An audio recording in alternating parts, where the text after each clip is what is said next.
What's up, everyone? I'm Nick Campo. This is Drew Alexander. We are the Lone Guys Podcast. Ben is taking, Ben will be back Friday, just like every Friday. So this is our Building Wealth Through Real Estate podcast, where we have people on who've built wealth through real estate. We have realtors, we have investors, we have people who can give our viewers some advice. Before we get started, do me a favor, go ahead and bang the red subscribe button, turn on the notifications. That way you know anytime we post a video. So without further ado, Drew. Hey, how's it going, guys? Thank you for having me here. Yeah, go ahead and introduce yourself. Tell the people where they can find you, what your social medias are, things of that nature. Yeah. So Drew Alexander, you find me selling anywhere between Asheville and Charlotte. I'm a realtor out there. You can find me at Drew Sold My Home out on Instagram, or you can always give me a call, 828-335-1772. You know what to do. Just pick up the phone and call Drew. Hell yeah. I love that catchphrase. That's what I love that catchphrase. So, we met via telephone, and I think we hit it off. You're doing a lot of commercial real estate. There's mostly residential, but a lot of my clients that we started with doing investment properties have branched out further and further. Awesome. Yeah. So are they doing more like DSCR type of commercial, or are they doing like commercial buildings, land development? So DSCR has been one thing we've been rolling into more.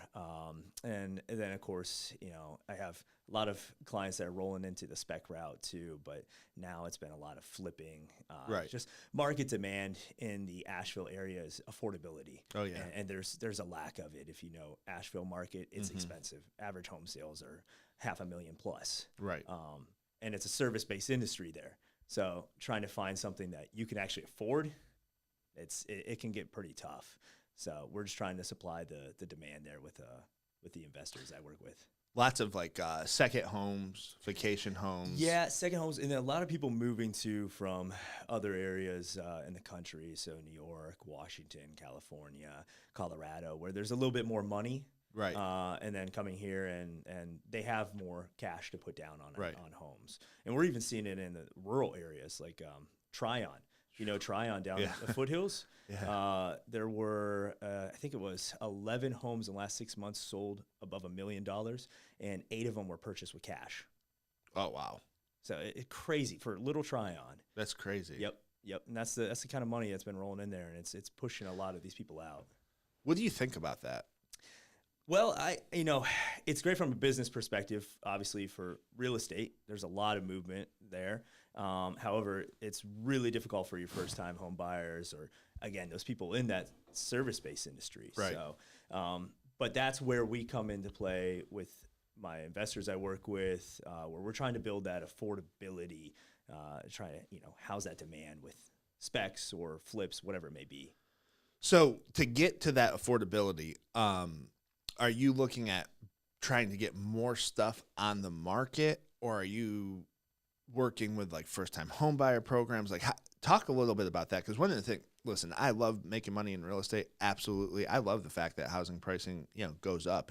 Yeah, a lot of it's people, a good problem to have. Right, a lot of people don't like to hear that, but the one thing that does always concern me, and I didn't think about it until you brought up all the people moving from other places. So, you have a lot of people, you said New York, whether it's Colorado, California, housing prices are sky high there, right? And so typically what you see is you'll see a migration.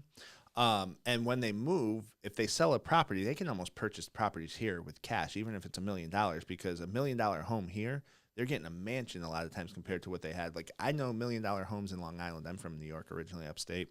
And a $1 million home in Long Island might be a 3-bedroom, 2-bathroom, 2,200 square foot home. Right. You come here, $1 million home is 6,000 square feet, Yep. 7 bedrooms, 5 bathrooms. Yeah, you nailed it. Yeah. So and they're buying them with cash. But the one concern I have is the locals who have been here, who have worked the land, been here forever, right? Maybe generations of family. Yeah. In a lot of the rural areas, farmers, things of that nature, who aren't seeing huge bumps in income, or service industry, like you mentioned. Yep. What can we do to make it so that they don't have to migrate to a less expensive area? So that's actually a good question. There's an investor that I've been talking to quite a bit lately about doing actually affordable developments. If you look at what's mostly in the area, I mean, it's everywhere too, not just Asheville, but what's being built a lot of times are these big bloated homes, right? You see them everywhere. They're all up and down Route 26 when you're going into Asheville. These big, bloated 2,000 plus square foot homes that are selling $400,000 or $500,000, builder grade materials, just quick sales. What we've been talking about with this particular investor is, the more conservative on size route. So like 1,100 square foot, 1,200, 13, even 1,400 square foot homes, 3 bed, 2 bath, decent little yard, something that, these renters, because it's such a heavy rental area in Asheville, these renters can actually have home ownership. And as you know, the majority of wealth is built in home ownership. For sure. I mean, most people's money is tied up into a home. And if you don't have a home, a renter's net worth, I think last time I checked was like an average of $5,000. That's bad. So I was looking at a statistic to touch on that, and it was at the age of 65, a homeowner has 70% higher net worth than a homeowner. And we actually do a rent versus buy comparison. It reminds me of one of the clients that you referred to me who rents out the cars and such. I actually was thinking about him on the way to work today because I'm going to send him a rent versus buy. And the reason I'm going to do that is he has a good business model with what he's doing, but I think he can add to that from a long-term standpoint. And one of the things that I try to coach every client, every investor, every person just every renter, every first-time home buyer, you want to coach people up and let them know, like, hey, your money is protected in housing. Even in 2008 when the market collapsed, guess what? The homes went way below what you bought them for. But if you hung on for 2 years, they were then worth 2 years is all you had to hang on. And then they were worth more than what they were. So it's so funny. I was probably thinking about him because I knew you were coming in. But I was like, what can I do to make him realize, like, yeah, you got that good business there, but let's add to it with maybe a property that you own so that you're not spending $2,000 a month on rent. Here's what a rent versus buy would look like. And here's the amount of equity you'll have in 5 years in this market, and so on and so forth. So yeah, you're spot on when it comes to the wealth piece, for sure. Yeah, and that's, I mean, it's unfortunate too, because you look at statistics now, a lot of people that are pretty much just giving up on the possibility of buying a home.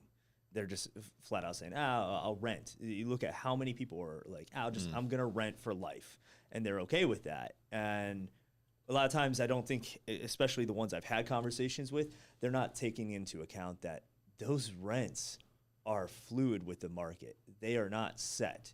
So purchasing a home, getting a good solid home, locking it down, having a mortgage rate, that mortgage payment stays the same for 30 years. Right. You may have adjustments in insurance and taxes. But it's typically slight. Exactly. But rental increases, just look at what happened the last 5 years alone.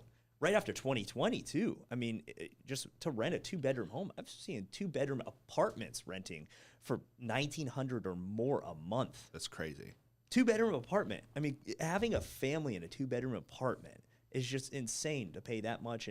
But then I'm selling homes where the mortgages are $1,900 a month for a 4-bedroom, 2 full bathroom, 1+ acre home, 2-car garage, new construction, and that's your mortgage payment with 5% down on a conventional. It begs the question of, one, why are people giving up on purchasing a home? Yep. And then number 2, I tell renters, so $1,900 to rent, take the $1,100 bills that you're having to pay for that and just light them on fire, because you're not even getting a percentage of them back. Granted, when you buy a home, a portion that's going to go to interest, that's the portion you won't get back, but you will make up for that interest through the appreciation of the property, especially here in the Carolinas. And I tell people this nonstop. Even in a recession, certain areas in 2008, certain areas were recession proof. Texas had a booming economy and the housing went up. Well, if something were to happen, which it won't because there's a housing shortage here, so even in a recession, which I hate to burst the bubble on this, we're in a recession. Yeah. But even in a recession, there's certain areas of the country that are, one, because of the inventory shortage nationwide, you're not going to see a massive dip in housing prices. And number 2, there's certain areas where the housing pricing is going to keep going up. Florida, the Carolinas, Texas, I think that it was the Dakotas maybe, or I think it's the Dakotas. But areas where people are migrating to, and they're migrating to those areas because they're able to. There's more people who are able to remote work now. Yep. There's different reasons that cause the migration, but I think a big part of it is one, affordability, lifestyle, and then just housing prices. Yeah. Why stay in my multi-million-dollar home that I have this huge mortgage on when I can sell this home and buy cash over here? Yep. Right? Makes sense. Yep. So my theory is, with everything that's going on, and we'll get into NAR a little bit later, but with everything that's going on in the housing market and interest rates, and you keep seeing on the news, it's never been harder to buy a home. Homes are so unaffordable, but what they fail to tell the consumer, and it's like a mass media brainwashing. Yes. And it's almost like it's coordinated because they don't want housing prices to spike too much because there is an inventory shortage. So it's like, do you think maybe the Fed or the White House is trying to coordinate this to stop home ownership so that the prices don't skyrocket? But let's look at the reality. I'm a mortgage person, so I do numbers all day. I would argue it's never been easier to buy a house. Down payment assistance, that wasn't there. 3.5% down. We even have a conventional 1% down for first-time home buyers. It's insane. Like, we can do a conventional 1% down. The other 2% is a grant given to we have day one equity programs, which means, it's a DPA program, but they don't put a second lien or say there's a minimum amount of time. They didn't have that in the 80s. Right? Yeah. It was 20% down is what it was. Yep. The other piece is we've literally gotten people approved for housing, and I don't say, hey, send only this client. We do a lot of paper $1 million plus as well, but and commercial and investors and things of that nature. But we are, from my standpoint, it's never been easier. We've had somebody manual underwrite 580 FICO, close on a $435,000 house. So that wouldn't have happened 20 years ago. Nope. So for people to give up on purchasing a home, I think is crazy. Yes. And talk to somebody like Drew, talk to myself, or even anybody on our team out there, and home ownership is 1,000% a possibility. Yeah.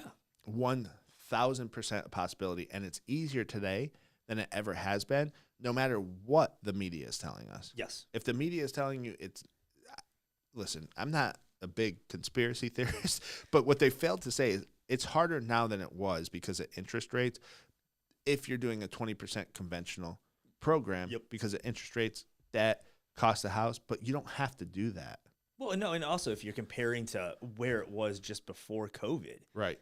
I mean, houses were more affordable before they started jumping like crazy. And obviously, if you try to even compare to where rates were just a couple of years ago, I mean, everything's relative. But at the end of the day, no, you're right. I've had clients now that just even 5 years ago would have been next to impossible to actually get them into a home. And they're closing on homes, like a house in Asheville that a client of mine got. I thought there was no way because they were so tight on funds. But not only were we able to get, actually close it, they were able to get the down payment assistance. We were able to negotiate closing costs. I mean, they walked into it bringing like $1,200, I think, total to actually purchase that home. And the inspection costs, I mean, let's say they were total after all inspections and everything and appraisal, which was obviously refunded at closing, went towards the closing costs. I think total, they were maybe $2,200, $2,300 with everything purchasing that.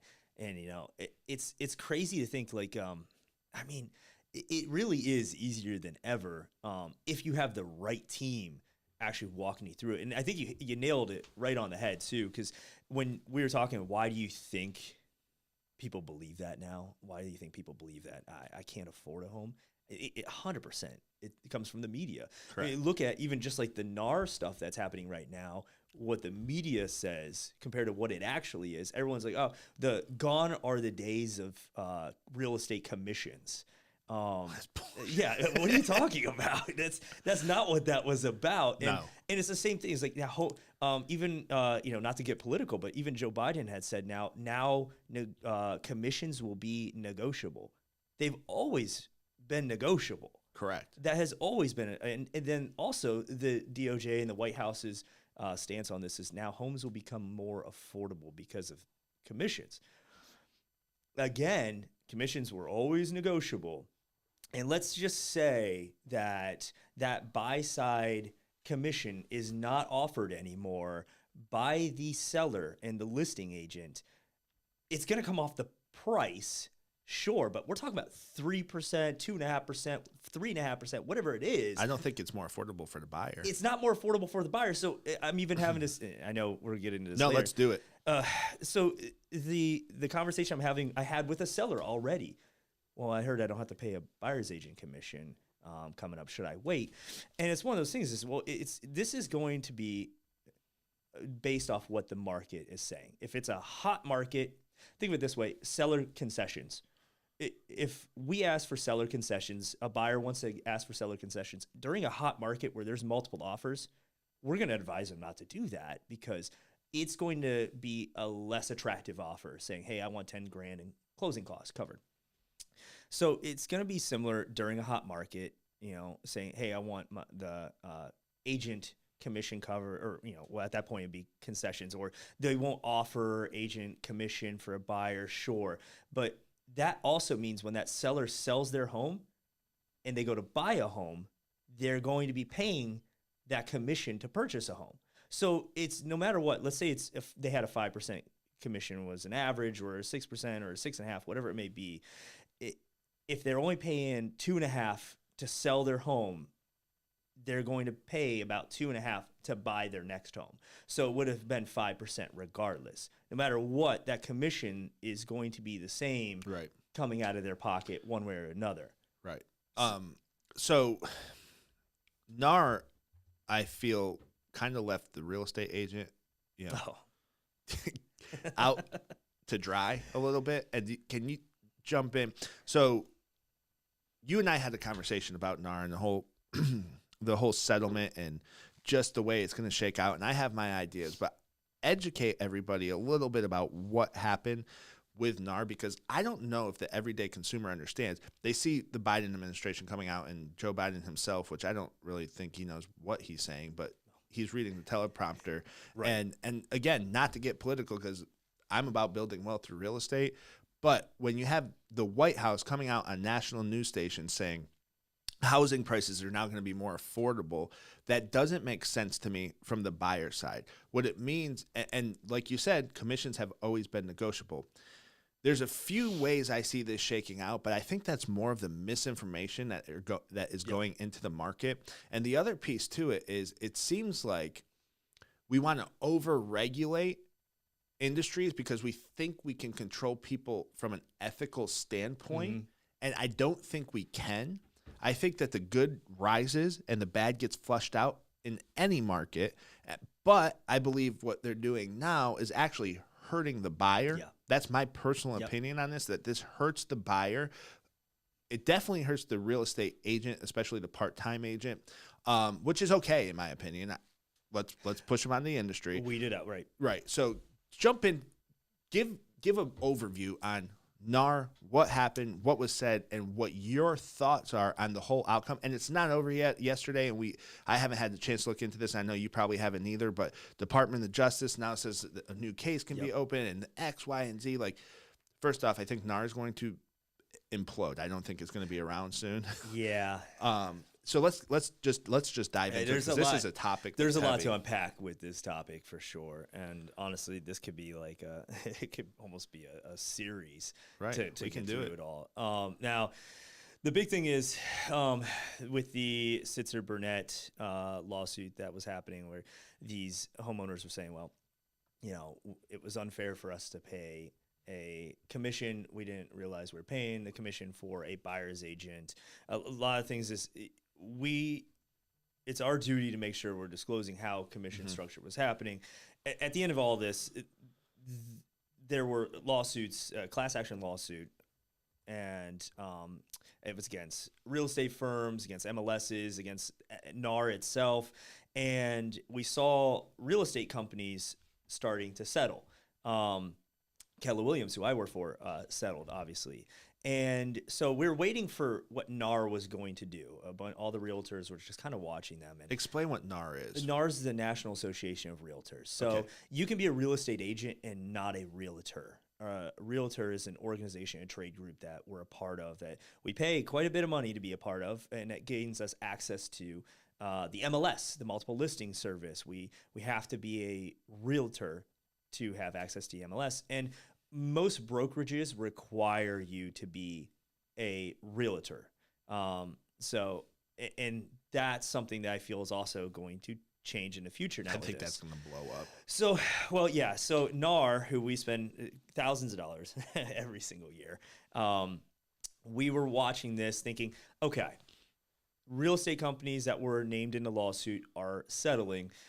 NAR is going to wait till the real estate companies settle, and then they're going to do something. And they kept telling us, back when this all started, hey, don't worry about this. Don't worry about this, guys. We got this. And here we are in the middle, because not all the real estate companies have settled. And NAR just comes out and says, hey, we're settling for $418 million.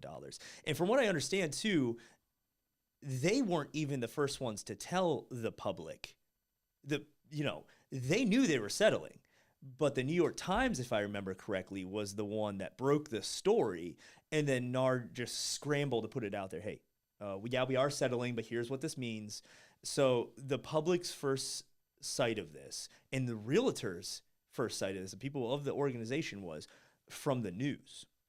And it blasted everywhere. And those clickbait thumbnails and article headlines of "Gone are the days of commissions." Just housing costs will go down. All these things. And it left so many people, the consumers, confused, and realtors pretty upset, because we got blindsided with it. Because again, they were saying, don't worry about this. Now, long story short, they're saying it's better for the real estate agents by doing this, and they're protecting everyone, every company and every individual broker that had less than $2 billion worth of sales in 2022. They're protecting them. Anyone that was over that, they couldn't protect those brokerages. They're saying because the other brokerages had settled before that. I'm confused. Yep. So what I'm wondering, you're saying they're protecting everybody under $2 billion, anyone who had over $2 billion in sales, because other brokerages settled. They couldn't protect them. Yeah, because they're saying that the attorneys and those involved in the lawsuit were saying, well, we want to go after those ones because we've already gotten those to settle. From this, my understanding on it is, since Keller Williams, for instance, settled, KW had done more than $2 billion. Okay. So they're looking at, I think it's the last one was Compass, I believe, that they just got hit, right? Yep. Anything that was over $2 billion, is they're saying, well, we couldn't protect them when we were coming up with the settlement in the negotiations with our settlement. At the end of all this, the thing that, a lot of us were upset about, though, was we knew that, the stories were being leaked, what was happening, and likely from the other side that, hey, this is happening, this happens. Stories and headlines have been leaked this whole time. Why NAR didn't come out and prepare a press release that, hey, we were doing this. Instead, it felt like it was a scramble as soon as New York Times had released the story. Like, oh, yeah, we're doing this, but it's for your benefit. Can you explain to me what your thought process on how, because companies that did over $2 billion in sales settled, how that's protecting people under $2 billion? Because to me, it seems like these big companies that settled set a precedent that is going to allow every attorney, every ambulance chaser, as I like to call them, go after any real estate company that they want, whether you did multi-billion dollars or whether you did $1 million in sales. How is that? I just don't understand, because typically when something goes into, like, say that with the Department of Justice, or something goes to, just say things are appealed up to the Supreme Court, so on and so forth, most courts look at what prior precedent was. Mm-hmm. Am I like a crazy person for thinking that's not protecting anybody? So, yeah, I honestly, I don't have too much of an opinion on that. I could definitely agree with it. The big thing is at the end of the day, I think it's also protecting the brand images, and then the agents that are underneath them to, let's just go back business as usual. Obviously there's going to be a huge industry change, Right. but let's not focus so much time on this. Let's get our side of it done so we can go back and actually just focus on selling real estate, because homes are going to sell forever. Nothing's going to change, just maybe how things are done. And we're talking about the little nuances along the way. Nothing huge is going to change. Like, again, so the whole commission lawsuit was because they believed all these companies were colluding and MLSs were colluding to have the same commission that they were saying is this commission. We all set this, and we all have the same standard. However, again, everything has always been negotiable. At the end of the day, all of this, my biggest concern is how it's going to affect and impact buyers going forward, because the buyer agency representation started in the 90s when there was such a demand, because buyers were going directly to listing agents. What's a listing agent hired to do? List the home. List the home. Get the seller the best deal possible. So how exactly, if you're a buyer, how exactly is it going to benefit you to go to the listing agent who was hired by the seller to get them the most money possible? How's it going to benefit you? No. It's not. It's not. And that's where buyer representation came in place. And this co-op commission structure was created where, a portion of the commission that was going to be given to a listing agent was given to a buyer's agent, saying, hey, bring your buyers. I'll give you part of my commission if you do. And now you're opening it up to thousands of buyer's agents who are working with 5, 8, 10 buyers. And it was a great structure where buyers are represented by buyer's agents that they hire that protect them. And buyer's agents, let's face it, are one of the best routes to get a transaction to the closing table. Because when you look at buyers going directly to listing agents, a lot of times they may feel, well, I'm getting beat up on negotiations. I'm not feeling as much as this is not a win-win anymore, and I don't know if I want to close on this. And now it's not only hurting the buyer, it's hurting the seller. So I know it was kind of a tangent on all this. However, again, I feel like a lot of the large companies that were settling were just trying to get to a point where it's like, hey, let's get this all taken care of. Let's focus on business, because the industry is likely going to change. And us sitting here with, our hands in our pockets, not doing anything, just wondering what's going to be the next thing, isn't going to benefit anybody. No. Let's get out there and keep doing what we do, talking to sellers, talking to buyers, and actually providing value to them. Correct. And in the long run of all this, it's going to weed out those who don't actually provide value. Those part-timers that are sitting on the sidelines waiting for friends and family to call them to sell or help them buy. Which is almost a disservice to friends and family. 100%. And I've talked about this numerous times. It's like, okay, friends, family, you're going to go to somebody who is maybe a school teacher, noble profession. We appreciate our school teachers, but also has a real estate license and isn't in the industry every single day. Where you see the value come in is when you work with somebody who is in the industry every single day, who knows the inner workings of your market. A couple of things I did want to touch on too. One, I agree 100%. Part-timers are gone. Yep. They aren't going to be able to, because they aren't going to be able to have the tough conversation and say, hey, this is why I deserve 3%, because I'm going to save you more than 3%. Yes. I'm going to you nailed it. Negotiate. Like, just think of inspection report comes back, right? And there's something on the inspection. Is a buyer who does this once every 7 to 11 years on average going to be, for a primary residence that is, going to be able to negotiate down the cost of the purchase price? Probably not. Yep, they'll try. I mean, they're definitely going to try, but they're not going to be as trained in negotiations, and buyers are emotionally attached to a sale. Right. Sellers are logically attached to a sale. Buyers agents are the logical, sound advice for that buyer. The other piece that I have a question on when it comes to this is, okay, so you mentioned, hey, can't sit around with our hands in our pockets. be prepared. And one of the things that I'm coaching up our loan officers on is having conversations with realtors who aren't you. You're extremely confident on the topic. You have a plan of action, and we've talked about this. You understand that the commission was negotiable since day one, which is not what's being put out there. The commission's always been negotiable. Now, I have a theory that you don't want to negotiate down. Right. And if an agent's willing to do that, then you're working with a discount agent. You got it. I want to work with the person who knows their worth, right? And I don't negotiate my commission down. I don't negotiate real estate commission down or realtor commission down.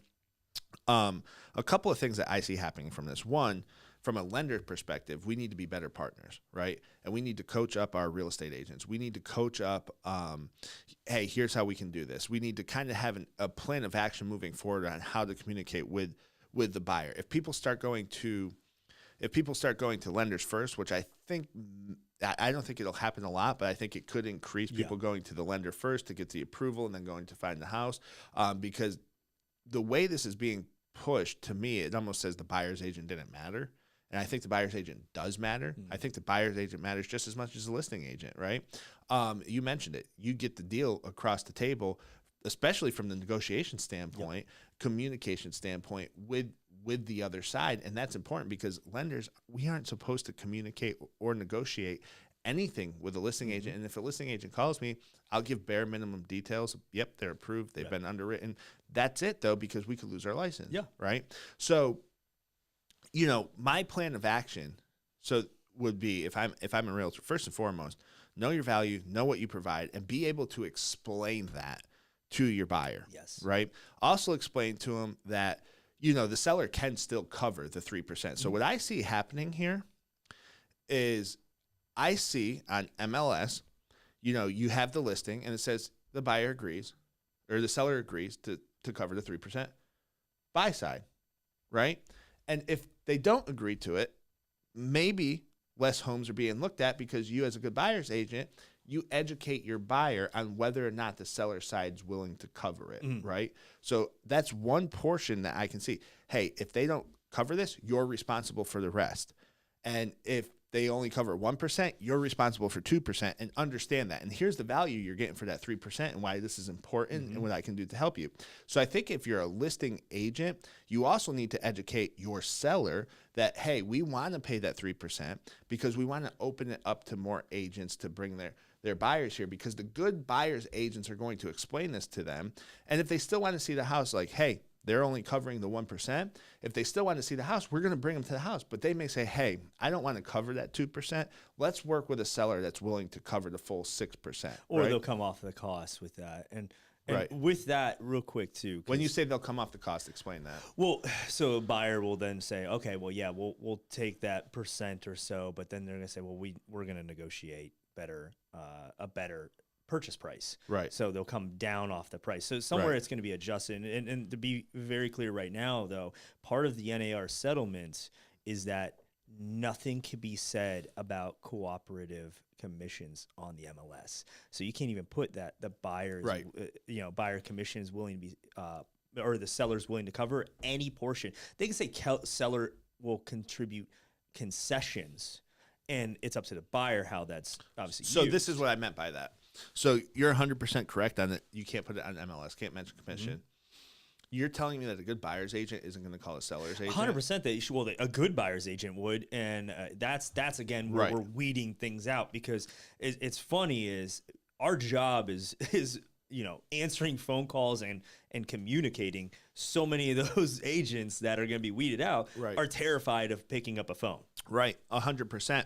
So now what happened with this NAR settlement is you've opened it up to a buyer's agent calling a listing agent and saying, hey, I want to show the house.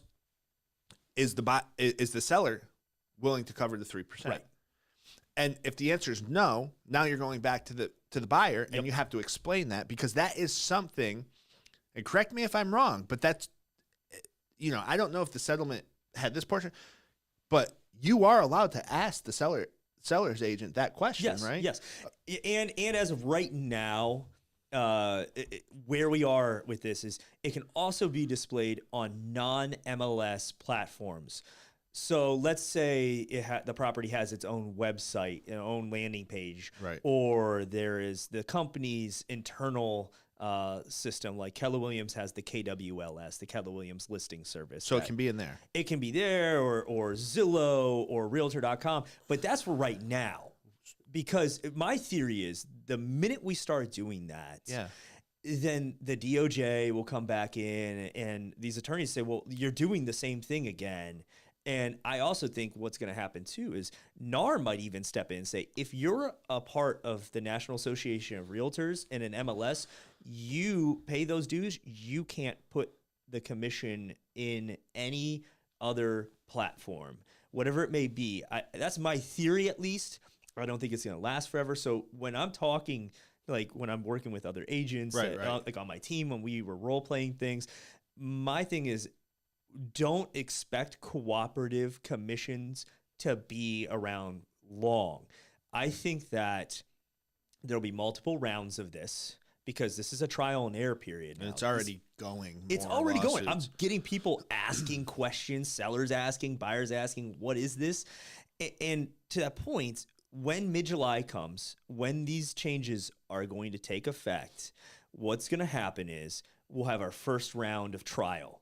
And it's going to be, hey, we're offering cooperative compensation on these other platforms. Explain what cooperative compensation is for the viewers. So cooperative commission. So that's going to be, so let's say you're a buyer's agent. I'm a listing agent. I can't put it in the MLS anymore, which it is very transparent in the MLS. Hey, there's 2.5% buyer's agent commission that we're offering for this purchase, or a 3% or 3.5%, 5% if it's, whatever. And that's transparency. And I would argue it's better for everybody to be transparent. Very point blank right there. Now what they're saying is, can't be on the MLS. So you don't have that transparency now unless you're calling the agent, which is important anyways, or you're looking on these other platforms. I think that the cooperative commission that the listing agent splitting for the buyer's agent is going to be there at first.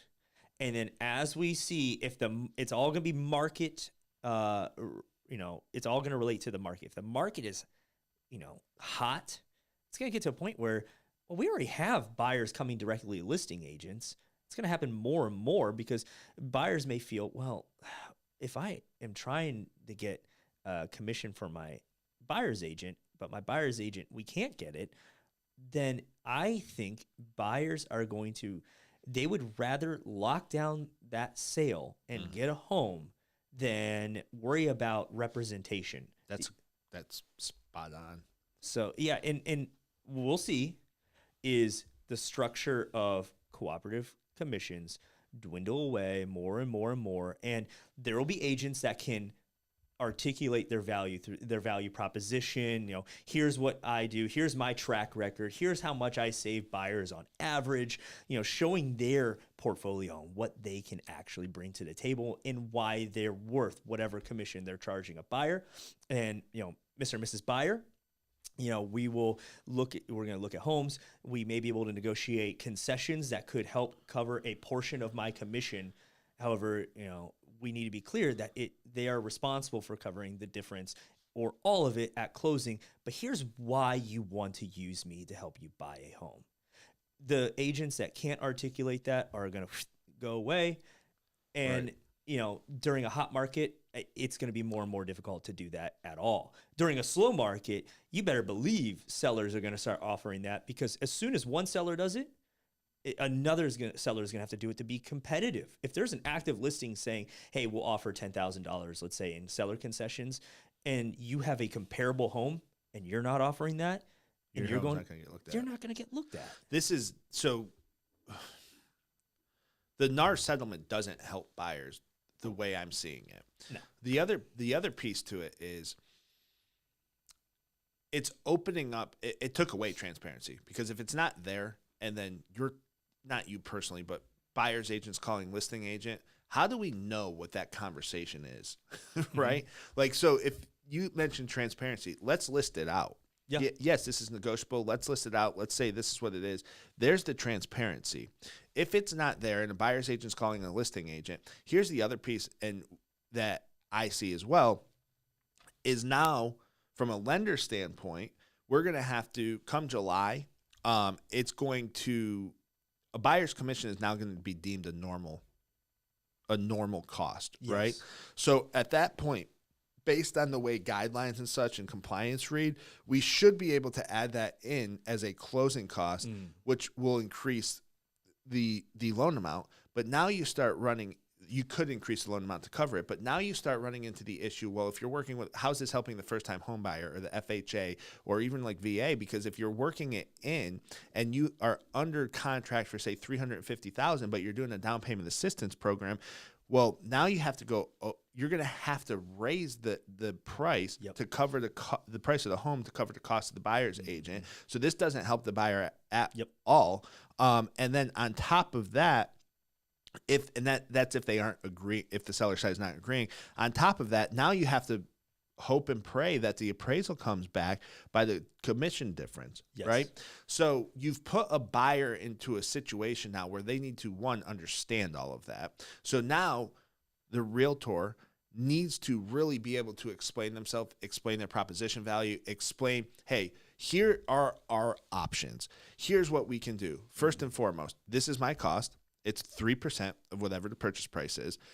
I will call every listing that we're going to look at to find out if they're offering that up. And if they aren't, you cover the difference. If you can't cover the difference, you got to come out of, or if you don't want to cover the difference, here's what our options are. Yes. We can try to negotiate this in. We can add it into the loan amount, talk to lender ABC.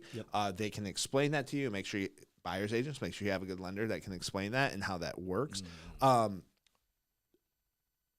But again, I'm still not seeing where this helped the buyer. No, it feels like we just took a step back. It almost feels like we could slide back to what it was in the 80s before all of this came. 100% right. The other thing, too, is with NAR is, you have essentially to be on MLS, you have to be part of NAR. I think that's going to get whacked. Well, yeah, because so when we look at what benefits NAR has, the main one is the MLS platform. Right. Multiple listing service. I list a house at 123 Main Street on the MLS. It goes to every single home buyer platform. Correct. From Zillow to Realtor.com, Trulia, all the way down to the ones you never even heard of before. So let me ask you this. Where does Zillow get their money from? I have no idea. Selling buyer leads. They sell buyer leads to real estate agents. Now, if buyers and buyer commission is no longer a thing, that's no longer the normal, where do you think Zillow is going to get their money by listing these homes up for free if they're not making last I checked, almost 80% of their revenue comes from selling buyer leads to agents. So if they're not making their money on that, they got to make money somewhere. I think my theory, and again, I don't have a crystal ball, but my theory is they're going to start charging a fee to put your home on their platform. They're a business. They have to make money. If you lose over half your revenue source, you gotta come up with something. And if now listings and homes on your platform are the only avenue, I think they're going to charge a monthly cost or something along those lines, or a flat rate fee. You put your house at 123 Main Street on Zillow, it's going to cost this much. So if you put it on the MLS, is it going to go to those? No, it'd be free.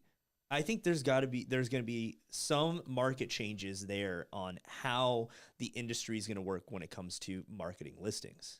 Then what happens to those costs? Because does the agent have to carry those costs, or does it slide back to the consumer? Right. And I think at the end of it all, it's both. Right. The agent's going to have to carry the cost. So let's say, let's just use an average. You get a listing at 6%, okay, as a buyer, as a listing agent, and you're saying, I'm going to give 3% to the buyer's agent in today's market. And okay, so you're doing this for 3% listing agent, and the buyer's agent's doing their work for 3% of the transaction sale. Now, excuse me, you go into the new normal. If Zillow is going to charge, or all these platforms are going to charge, excuse me, more costs are accruing on the listing agent, well, they're going to list the home and say, for that 3%, that same 3% that they were saying I'd split with the buyer's agent, I'll only do it for half now. No, they're going to say, well, I need to do it for 4.5, let's say, total. I'm not giving a buyer's agent compensation on this. It's only my commission, but my marketing costs are going up. I have to do more work because of these changes. I have to do this at 4.5%. So is there a whole lot of room being saved for the seller? We're now talking about 1.5, maybe 2% total. So on a $500,000 house, let's say, that's a healthy sale, right? Right. That's $10,000 or less. On a $300,000 house, like what most first-time home buyers are in that range, we're talking about $6,000 or less that is being saved for the seller. Is it really benefiting the seller that much? No. Exactly. It's not. The other piece that you're looking at is it's a slide into, not only is it hurting the buyer, it's probably now going to hurt the seller as well. Yeah. Based on what you just went over. It is, I don't see, I've looked at this from many different angles. I've listened to a bunch of other podcasts, top producing agents, top producing mortgage people, the minds of the industry. I have listened to all of it because it's been out there for about a month now. Yeah. Middle of March. Right. And people have been talking about it since before then. And I've been following, and this is the first time I'm talking about it really on this podcast. And I gave you a heads up like, hey, I want to talk about this because it had come up in the conversation that we had because I wanted to get my head around it and look at it from every single angle. Yeah. And every angle I look at it from, yes, it might have helped a little bit on this piece, but the risk, the whole risk of this thing, there's not like, it creates more risk for both. It creates more risk not to help the seller or the buyer from every angle I look at. And the other piece I'm a little bit confused about, not even just in this settlement, but it feels like the government is also coming down on this and very supportive of this. And have they come out and said this? Pretty much. Now it's going to make it more affordable for buyers. Well, that to me is a career politicians who don't understand essentially capitalism. How come they're coming after the real estate market? Granted, I get it. It just doesn't make sense. So real estate agents, if you look at commission-based jobs, real estate agents' commission, the percentage commission that they receive is lower than pretty much every other commission-based job. So to me, this is almost like an attack on capitalism because you're regulating an industry even more that's already from a percentage standpoint making much industry standard. A lot of places is 10% commission on what it is that you're selling, right? So why are you coming after this industry?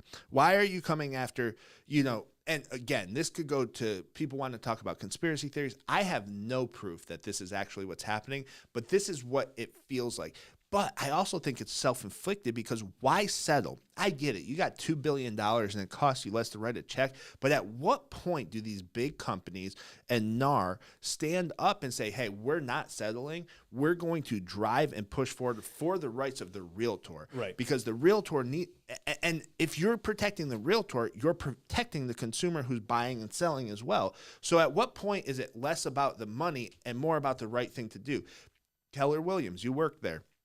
$1 billion company. NAR, $1 billion company. Compass, $1 billion company. Yeah. You're telling me you don't have a team of lawyers who can stand up and do the right thing? We're just going to settle? Let it play out in the court of law. And then if the court of law, they say, oh, well, you were wrong here, But I'm pretty sure you can back up the fact that commissions have been negotiable since the last time the law changed. Well, that's always been the case. However, and that's why we looked at this when the lawsuit first came out. I was like, well, this is a nothing burger. There's no way that this is going to go anywhere because of that fact. Commissions have always been negotiable. Yeah. And here we are.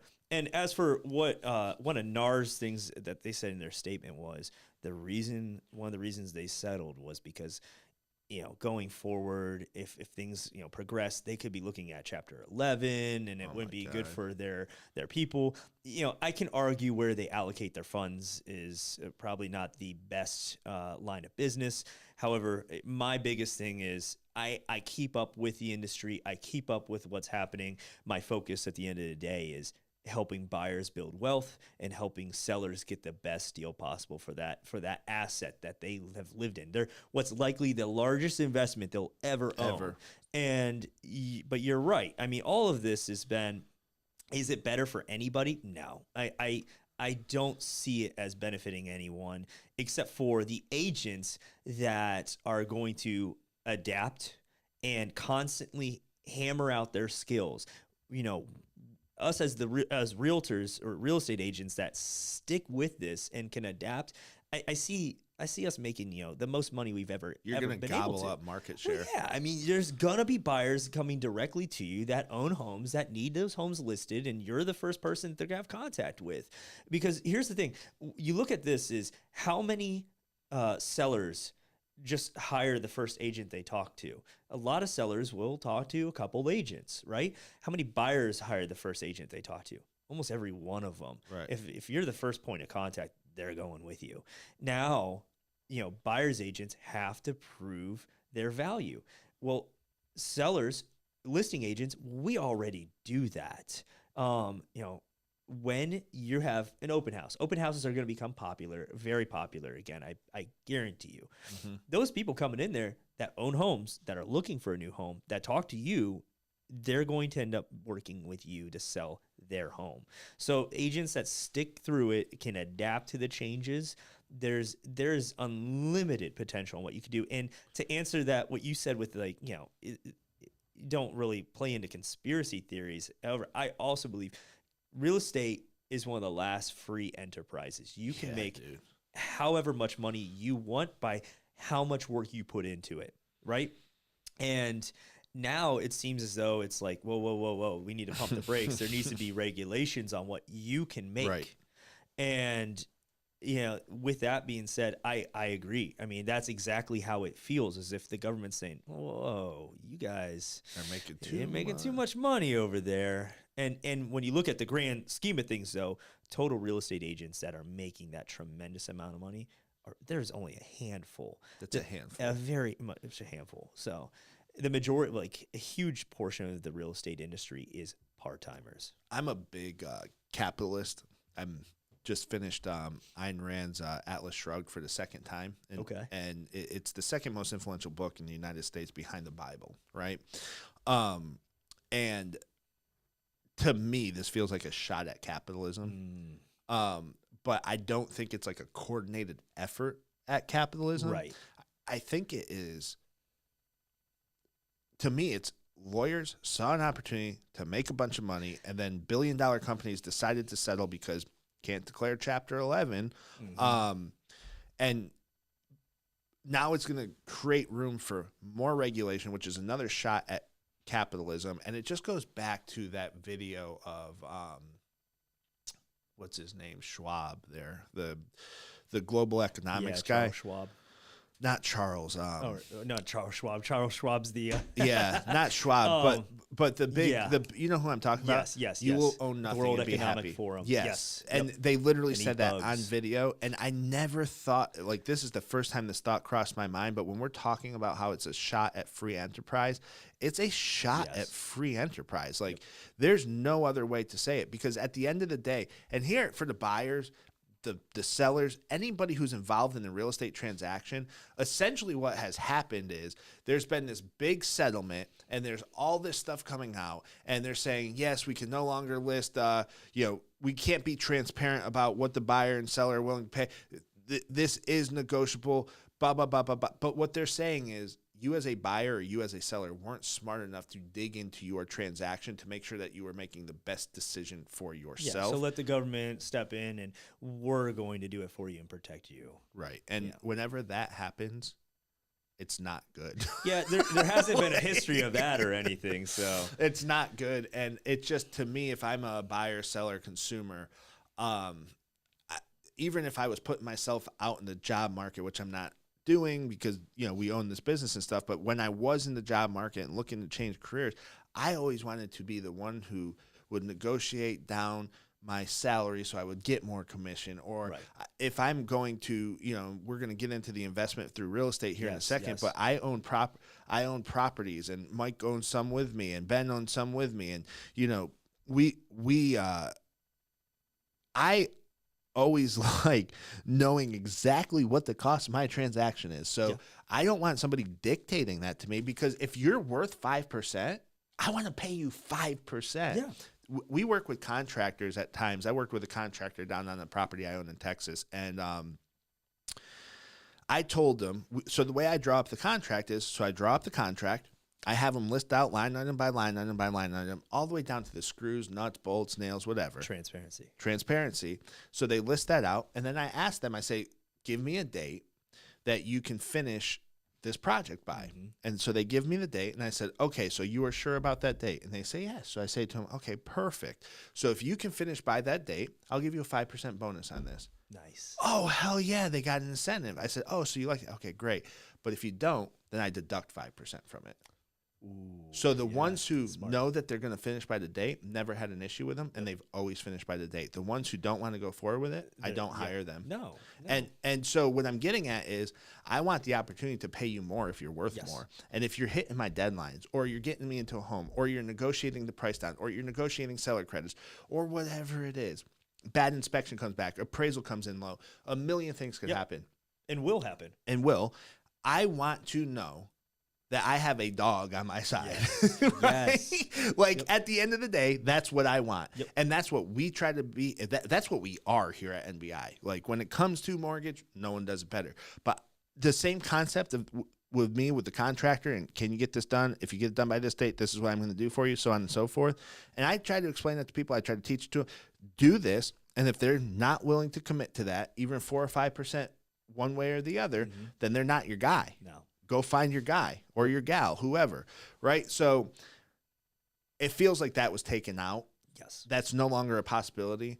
Now, a good agent can present it and show their value. Mhm. But I think what's going to happen in the very beginning, about the buyers are going to be like, or the seller's going to be like, oh, we don't have to pay this. I'm not going to. Exactly. It's going to happen. Because a lot of bad listing agents. Well, yeah, because again, yeah, to your point, listing agents just taking it. I'll cut this commission down just to get the listing. Because also think about this: all these buyers agents that want to stay in real estate are going to pivot to listings. So listings are going to become even more competitive. So as a realtor now, it's so important. You're honing in on your skills. You're working on word tracks and scripts so you can be able to articulate and have conversations with these clients. And then also you have a great listing presentation. You actually show your worth, because forever we've talked about the 3 Ps. The average listing agent puts it on the MLS, which might be gone, puts it on the MLS, puts a sign in the yard, and praise to God someone sells the house for them. And we always, like, Kennedy Homes of the Carolinas, the team I'm on, PJ Kennedy preaches it, that we proactively prospect. It's amazing what happens when you pick up the phone and actually call people. When you call people in the neighborhood, you door knock, you say, hey, we're listing 123 Main Street down the road. Who do you know that wants to live in this neighborhood? Maybe you have a friend, family member, someone at church, work, whatever it may be, that has visited and wants to be here. And it's amazing how many homes you can actually double end that commission or represent both sides, because you found the buyer and helped your seller actually sell the home in a timely manner, rather than just putting it out there and hope to God someone sells it. That's what's going to happen is all these agents, I'll cut my commission, I'll sell that for you, but then they don't actually produce. But they don't do anything. They slap that sign in the yard and say, well, I'm going to do drone pictures and video and photos. And okay, everyone does that. What are you going to do that's actually going to separate yourself from everyone else? And yeah, and to that point too, sellers that I've talked to in the past, they say, Drew, I want to net this. I don't care how you do it. I just want to net this. Those sellers have a very logical process on this, and it's like, cool, let me go to work for you. I will produce that net for you, and here's how we'll do it. But I'm going to produce that for you. I think that the person who is having that thought process and wants to produce net, it's going to kind of lead us into our next topic, because there's somebody that you want to work with, and then they know that, hey, this is a wealth building tool. Yes. Yes, I live here. This is a wealth building tool. You as a listing agent, you now know, or well, you as a listing agent, first off, to go and PJ and knocking on doors and doing that and actively prospecting. The house in Texas I have now put up as a room rental. Mm-hmm. We had an agent, and I won't call her out by name, but I really want to, who had this great presentation for us. And I interviewed 3 different agents because we're pretty far away. And she did a great job of handling, hey, they need to come in and paint, they need to do this, they need to do that, right? Mm-hmm. And she did a great job of coordinating and handling that after I did that negotiation piece I was telling you about, as far as the 5% bonus or not bonus. But what didn't happen was, I don't think that home was marketed correctly, because it didn't sell, and it was set at a price point where it should have sold. It was below market value, or at least we should have had some offers. Yeah. We didn't even have viewings. How do you not have we had like maybe 4 or 5, and I'm like, this doesn't make any sense to me. Yeah. So I started asking, so what have you done? Oh, I sent an email blast. Oh, I did this. I did that. But you're on Zillow. Yeah. You're on Realtor.com. You're on this. Did you actively pick up the phone and call somebody who might be an investor and wants a good deal? Did you actively knock on all the neighbors' houses and ask them if they know anybody who wants to live in the go neighborhood? directly to agents that handle large investment portfolios? Right. Go into them. Hey, I have this property over here. Right. 123 Perfect Street. Great investment potential. What investors do you have right now that are just chomping at the bit for a deal like this? And it was a deal. I'm talking about $40,000 below what the value was, and the reason for it is because I assumed a mortgage from somebody who was going through foreclosure. They were in pre-foreclosure. It hadn't really gone to foreclosure yet. I knew them through somebody. It came to me. We got it at a steal. Owed $150. We were trying to sell it for $220.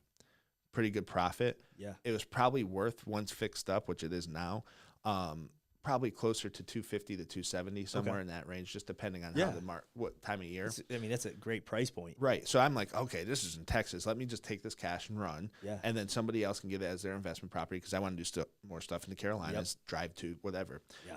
Sits on the market. I talked to her for the first time at the end of November. We had to get some stuff done.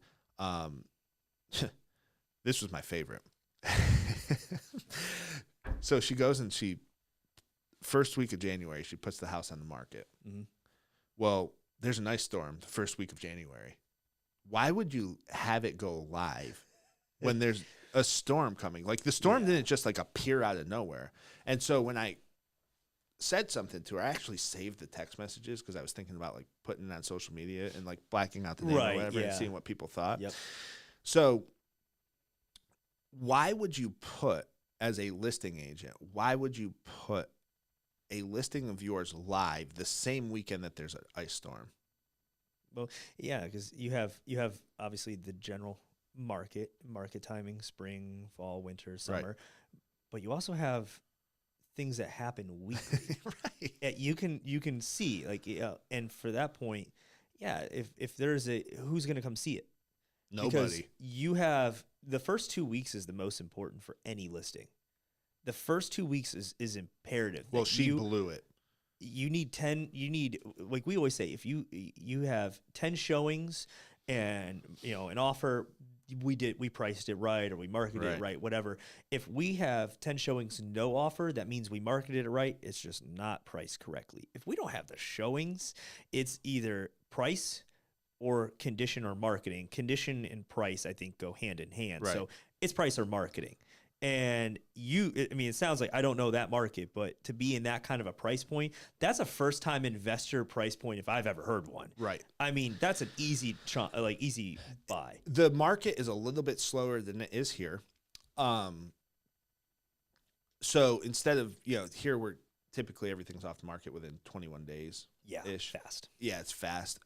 It's a smaller community. It's not the booming part of Texas, but it should be off within 60 days, right? After 30 days, we had 3 showings. Let me tell you about the first 2 weeks. So it goes live the weekend of the ice storm. Perfect. So on that Sunday, she decides to have an open house. During the ice storm? Like right at, so the ice storm Or is ended it on over? like a Wednesday, Okay. on a Saturday, and so on the Sunday she decides to have the open house. So Texas is usually warm for the most part. In this area, they don't have insulated pipes, so nothing bad happened. Okay. But All right. post ice storm, I thought about this. So she goes to the house on Sunday, and she calls me, who's in the Carolinas, and she said the heat's not on. I said, "What are you talking about?" And she was like, "Yeah, I think the gas is off." And I said to her, I said, "Listen, when we gave you this project back in November to help us with, the reason we hired you is because you said that you were going to be our eyes and our ears on the ground Right. because we're not there." Yep. And I am finding out the second week of January or the first week of January that it was the weekend after January 1st. So that we don't have the gas on. And then she's like, the water isn't on either. Okay, so that's a drop in the ball on our end because we should have changed utilities. Okay, great. Yeah. But don't you think your agent would like give you a heads up that has been there to see the property, who's been there with the workers? It gets even better. Oh. We got a fine from the city because the workers went and turned the water on themselves Oh. and broke the meter. Yeah. So Okay, good. yeah, so How much was that? well, we ended up getting it thrown out because I said it wasn't us. that's So good. so I'm not supposed to go to Texas. I was supposed to get this property. The property was supposed to be done. This has been fun. I mean, we're going to make a great profit and it's going to do well. But the property was supposed to be done last July. We had a business partner in Texas who's an hour away who found the property for us, and he took percent ownership in the property, and Yeah. it was going to be a long-term rental, but then it didn't get done. So then we were going to go and sell it. Mhm. Then we had an incompetent listing agent. And again, she did a good job of like coordinating people to come in to do the work, but she did not do a good job of marketing. Definitely not pricing. She told us to list the property at $300,000. Oh. Well, yeah, and we had it at two. I think we started at 229, dropped it to Usually 219, it's the other way. and with had agents, no but- offers. Yeah, it was wild. But so that happened. So this was not going well, and been dealing with it since last June, and it's finally supposed to be this week where it's fully furnished room rental traveling nurses, which is a huge market for traveling That's nurses because great, there's 3 yeah. hospitals. But man alive, so yeah, so the heat wasn't on. So she then brings to the open house space heaters, and it's freezing cold. Like I'm talking like it's 27 degrees. Inside the house is 46 degrees, but she decides to keep the open house on. Oh. Nobody came. Nobody came to the open Well, no house. one's gonna come. Yeah, Texas. No one's gonna go out in the cold, anyways. Like, but my whole thing is, and correct me if I'm wrong here, and this is a story for building wealth through real estate because sometimes you have to push through stuff and you're going to make mistakes in the beginning. You And definitely learn. right, this is the first property I've had that's been a distance, and it's the first time hiring an agent that I was trying to get to coordinate everything. And I think we got duped by the presentation a little bit because it was a great presentation, but the overpromise under deliver happened. So, with that being said, if you were going to list a home for sale, do you check the weather report before listing? There's a lot of things we do check. So we did actually list a house for sale up in near Henderson. It was Hendersonville, North Yep, Carolina. love So Hendersonville. Hendersonville, love that town. Beautiful little mountain town, awesome downtown area. Like it's great. Close to Asheville, much more affordable than Asheville. Right. We were listing a house in September, I believe it was, near the Apple Festival. Nice. And the Hendersonville Apple Festival Huge. is enormous. They shut the entire downtown area down. There are thousands and thousands of people packed into downtown. And they got vendors out, a bunch of apple farmers. Because if you drive around Hendersonville, it's nothing but apple orchards. So they're doing, apple cider slushies, apple cider donuts. I mean, like crazy Those are my stuff. favorite. Oh my God, God, they're I'm good. fat at art too. Yeah, and in no, person. I maybe had one. And maybe had one or you got 5. people walking around with a giant turkey leg in their hand with their kids going on rides, and it's a fun time. It's a Right. little carnival, right? We strategically listed the property to coming soon all week leading up to that, and then did open house Friday, Saturday, and Sunday for when the Apple Festival was going on because we were off one of the main roads to get there that was not the highway, one of the main back roads. And we had 64 people show up to our open house. First off, talk about expanding your contacts, right? Yeah. Second off, genius, right? It's just that's the difference between a good agent and not a good agent. Because if it was going to pour and they were going to move the Apple Festival, you probably would have pushed out the list. Yeah, we would have been like, let's hold off. Cool. I just wanted to make sure I wasn't a crazy person. No, you want to look at everything that's going on, not just obviously the weather, because it was perfectly sunny then, and of course we were giving away Apple stuff. Sign in when you come into the home, and we're doing a giveaway of things, and a lot of it was Apple related. So we're looking at what's in the hyper local market, because people are moving to those areas for a reason, right? And a lot of them may have families, so right. they want to be immersed in the experience, and a lot of them are out of towners. Right. We want to immerse them in what Hendersonville, for that instance, was. Here's the Apple Festival. This is Hendersonville. This is exactly what this town is. This is it's what community you're going based. to get. This is what you're going to live here, and you're going to experience it right now, just at our open house, going to the Apple Festival. Whatever it may be, we're looking at those things that are happening. I went to an open house before I got into real estate, and it was genius. And the guy was with Sotheby's. I have no idea who the his name was. I just remember seeing those big feather flags out, open house. And my wife and I went in there, and it was during it was NFL playoffs. It was on a Sunday.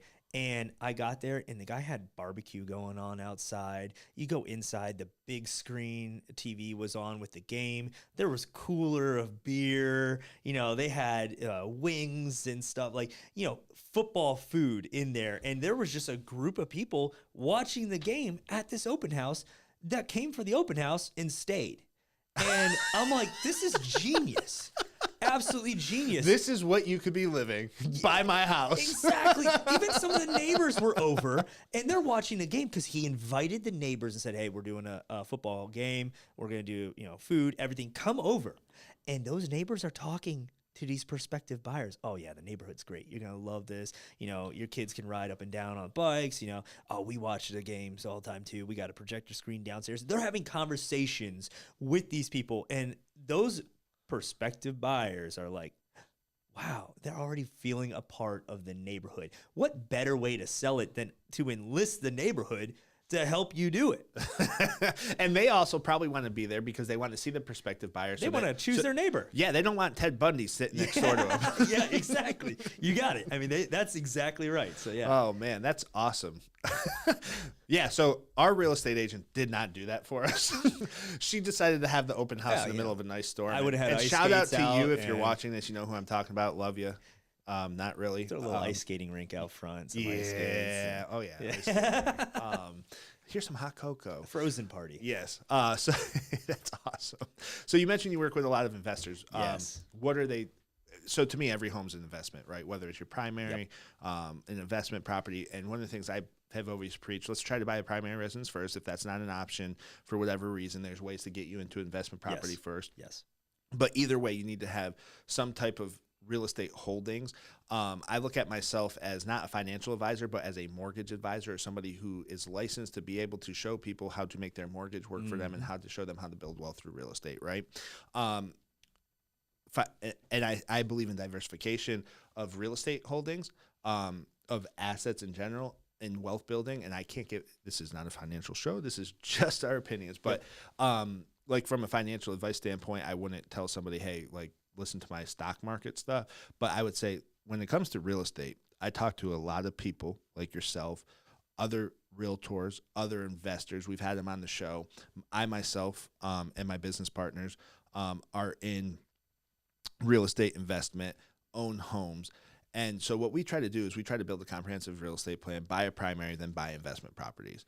Because if you zoom out throughout the history of the United States, home prices have constantly gone like this. Yes. And there's this weird narrative now, well, oh, the only reason home prices are going up is because we printed more money. False. The reason home prices are going more up because there's shortage of homes. So that's why they keep rising faster than what they normally do, because there is, across the entire United States, a shortage of homes. I haven't noticed. Inventory's not tight. Yeah. So my question to you is, when you talk to, first and foremost, what type of investor are you working with? Is it all different ones? It's all different ones. My I have to say, personally, my favorite, though, and bread and butter have been first-time investors. Okay. Especially ones that didn't know they were going to become investors. And they will be the first ones to tell you that they had no idea when we first started talking that, they told me a lot of times, I have a dream of doing this. Mm-hmm. I just, don't think it's possible right now. Right. And we showed them routes to do it. And one client that you actually know, because you and I are working on a deal with them right now, came to me in 2018 Oh, wow. to purchase a $21,000 lot. Okay. And I looked at his skills and expertise. I mean, he does great. He's a subcontractor for the Cliffs neighborhoods. Oh, If you know the Cliffs, they are not cheap. Those are very beautiful homes. I mean, the country club itself is $80,000 plus for the initiation fee. Like, it ain't a cheap neighborhood. And he does windows, doors, decks, siding, that kind of thing for the Cliffs. High skill level and attention to detail. So I'm like, wow, why do you want this lot? I want to put a double wide on it. And that's what, our first home is going to be, that we're going to, make an investment property. Thinking in a very, I liked it. It was logic, but I said, well, why aren't we looking for a house? We looked at what he could afford. So why don't we look at actually doing a live-in flip? Because his living situation was secured where he was right now. And I said, let's look at getting something and flip it. We found this home in the South Chase community in Fletcher, North Carolina, really close to Hendersonville, between Hendersonville and Arden and South Asheville. High demand neighborhood. We got the home for about $220,000, and it needed work. There are cobwebs everywhere. Drywall was damaged, carpet was gone. Windows were, and the orange colored paint job they put on it was hideous. Gustavo went in there and did all the work himself in just a couple of months. Oh, I said his name. Sorry. It's okay. Yeah. I mean, hey, Gustavo, you're my boy. He did all the work, and in a couple of months, that home is now worth $500,000. jeez, And of course, market appreciation played into that, but that's great. That's generally what happens when you Right. hold a home. That was 2019 when we closed on that. Then we go, and he's like, I'm hungry for more. I got to taste it. Yep, Good. you got to taste it if I want it. Well, that $21,000 lot we were looking at before, trying to find, coincidentally, find on Craigslist a for sale by owner of 2 lots for the same price, $21,000. 2 1-acre lots. We purchased them, and I said, here's what you're going to do. It's called land flipping. And it's one of my favorite. It's low cost to do. These 2 1-acre lots, $21,000 total. We get septic permits on them. Perk them. That's it. Just septic permits. Clear out the underbrush, and let's just make sure the surveyor marks the boundaries, which they were. We negotiated the seller to do it. We just needed to pay for the center boundary between the 2 lots. Not a big deal. So, our surveying team, and then we also we took care of the septic permits. I helped him do it. He paid for them. I didn't. He paid for them, and then he had his guys go out there with machetes and clear all the underbrush to make these lots presentable, because wooded, and now you can walk around on these. We sold both of those lots for $80,000 a piece. Well, total. How much did you buy that? 21. Dang. And we probably, at the end of it, he probably put about $2,000 into it. So let's just say conservative figures, $25,000, sold them for $80,000. Then went to a double wide that was on an estate sale, got it for $100,000. Most people looking at it would be like, there's no way I'm touching this. It's a double wide too. I need to get him on the podcast. Yep. Yeah. And so we get this double wide because, again, Asheville is just bleeding for this affordable housing. It just doesn't exist. And double wides now are selling for, insane numbers. I sold one for $330,000 like not long ago. So anyways, this one's in rural Fairview. However, proximity to Asheville's good. He gets it for $100,000. He went a little overboard because, again, he does the Cliffs neighborhood. He probably put about $30,000 too much into it, but he did $80,000 total into this. So 180-ish. 180. And I sold it before we could even put it on the market for $285. Wow. So And- he's turning profits of $50,000 to $80,000 Uh-huh. to $90,000 on And everything now he that touches. property that we're under contract with, should everything go through with the title issues, that's 2 homes for the price of 1. And our cost analysis on it is about 50 grand to put both of them to livable and marketable standard. We can rent those for both about $2,000 each, arguably 25, but say conservative. Each one can rent for $2,000 a piece. Or we can sell them each for the price that he's purchasing it total. And then if everything goes well and we can get the one little section of the lot subdivided and the city of Hendersonville okays it, there's a potential spec involved on that. And we already had a builder look at it, got the cost analysis on that, and everything on that, the profit margin's about, after everything's said and done, about $150,000 to $170,000. I love working with investors. It's insane. And he started with trying to find a lot to put a double wide on. And here we are. And he's so hungry for more. Actually, he texted me yesterday and he's like, hey, while we're under contract with this house just popped up. I have cash that I can make a move on this. Well, he doesn't even need cash. And that's the other thing too. Put it like, in the business name. there's, I got there's you, dog. exactly, we can, there's Gustavo, so I many can't routes wait of to level. talk to you. There's so many leverage points. Yeah. And that's it. I mean, that's why it's important also to have a solid team, when it comes Right. to different loan options. What can we do? How can we leverage this? Because he's going, I mean, again, we started, the first purchase was 2019. It's 2024. He's We're only killing it. 5 years in, and look how many we've made through. Like, He's killing it. insane. And that's a first-time investor. It first off, I love first time investors because you can guide them like they don't already know. Because sometimes when you run in, and I love working with experienced investors as well, I got a bunch of them, but Yeah. they'll get into their niche and that's all Yes. they want to do, Yeah. and they don't want to look at anything else, and I get it. Yeah, I understand that. But right now, with the way we have inventory issues, he's done something different on all of it, Yes. and he's probably relied heavily on you Mhm. as his buyer's agent. Which, here's the value of buyer's agents, people. You got it.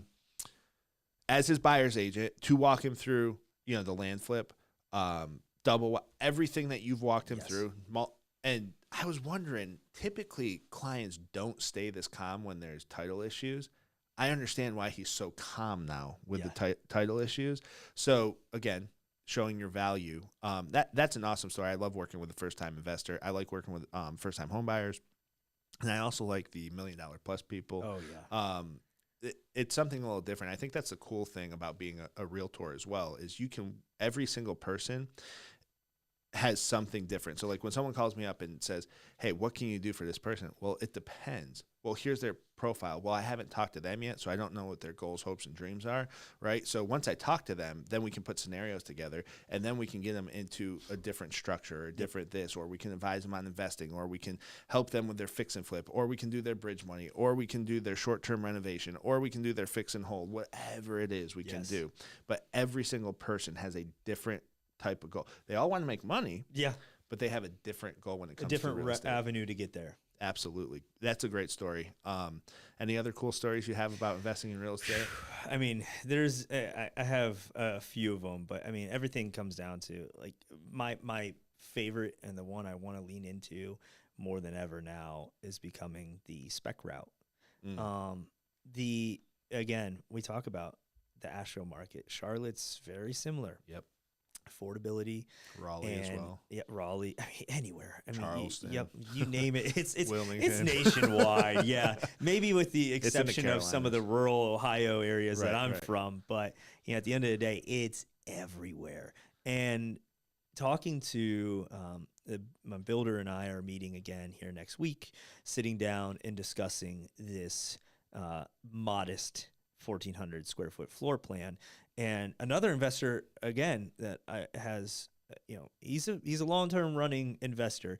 He wants to do this development-wise, just slap out these, affordable and, livable homes for renters who think, I can't afford a home.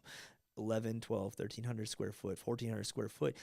These homes they're not cheap. I mean, at the end of the day, it's still $300,000, $400,000, but at the end of it, there's such a demand for them. Right. I mean, and I look at all these builders and they're not touching anything in that square footage. I looked at one this week, and they were 2,000 square foot for this ranch, and the pricing on it was just insane. And Yeah. I'm like, why?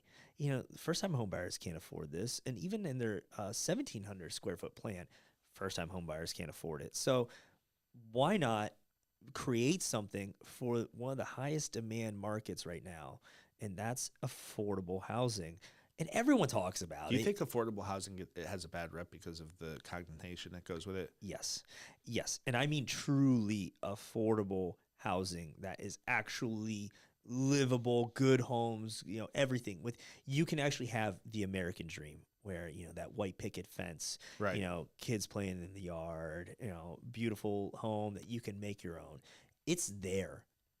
Maybe not in the centers of these cities, Right. but just on the outskirts, there is a possibility for this. Agreed 100%. And the other piece too is like if you go back to the 40s, the 50s, the 60s, the 70s, right? Before there was two-parent households, or not before there's two-parent households, before there's two parents in each household working, that American dream is Everywhere. possible. Yep. And it's on the outskirts. It's in a house. And when we say affordable housing, we're not talking about Section 8 government funded Right, housing. exactly. We're talking about affordable for a home buyer who wants to go in there and start building wealth through real estate, gaining that equity. And I don't want everybody to just look at their primary residence as, oh, this is just an investment tool. No, this is the place that you're going to raise your family. Yes. And if it's 14, 15, 1,600 square feet and it's just outside of a booming town like Asheville and you're getting a little bit of land and you have that white picket fence and you can raise your kids in that property, that is the American dream. Now just we have to live within our means and budget and do all of that. But now you are truly building wealth. And here's the other piece. That home's gaining appreciation. So eventually you'll be able to sell it and upgrade if you want. Yep. And that's the biggest thing. I tell people all the time, do not sell to rent. I don't care how much equity you have in your home. Do not sell to rent because you are going to lose money doing that. And I'm actually working with a guy who that happened to. And so when you are looking at just the possibility of owning and building that wealth and building that equity, it can be a stepping stone. It could be a forever home. And maybe you get into other rental properties and so on and so forth. Maybe you're the person who changes what the financial outlook for the future generations of your family are. Exactly. I mean, the number one way to build wealth in America is through real estate. Generational wealth comes Correct. from real estate. Correct. You got anything else for us?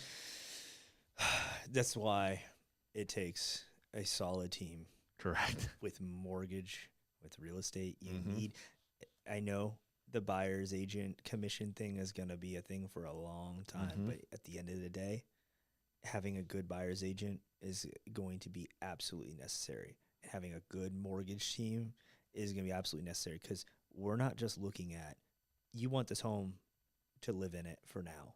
Right. We're looking at the investment in the future. What can it sell for? What can we actually help you produce to get to your next one?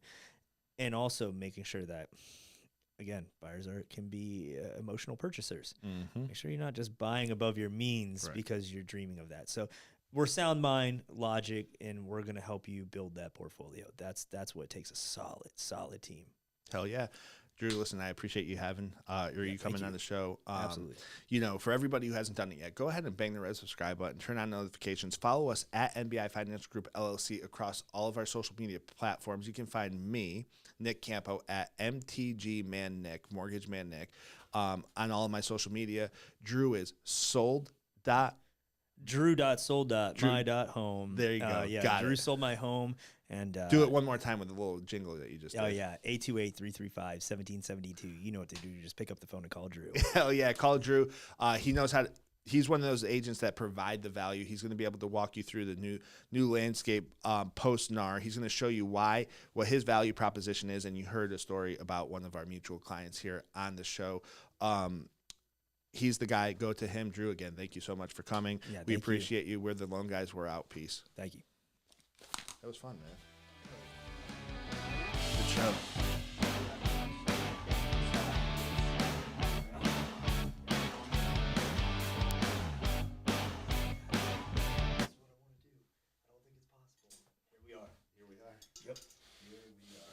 I got multiple of those. Gustavo's just the most fresh on my mind.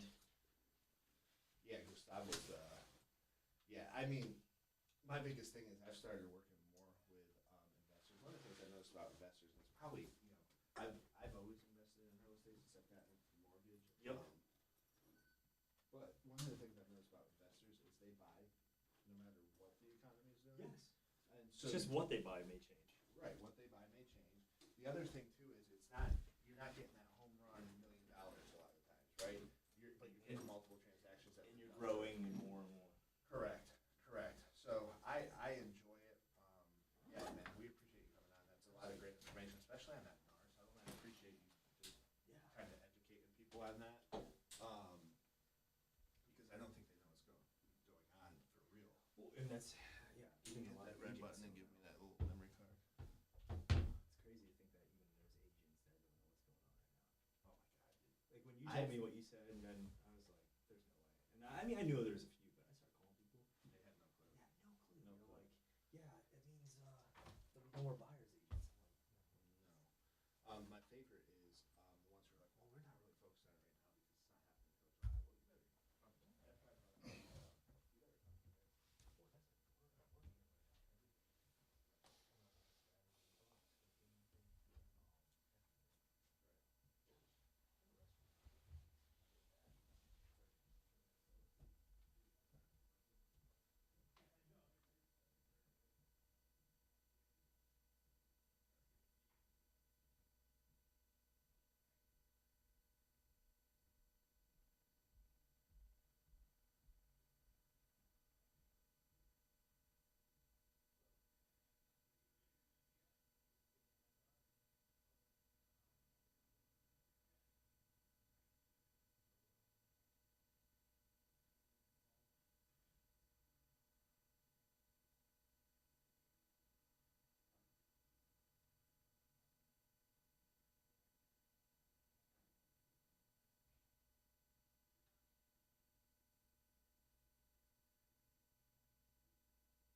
It does that all the time.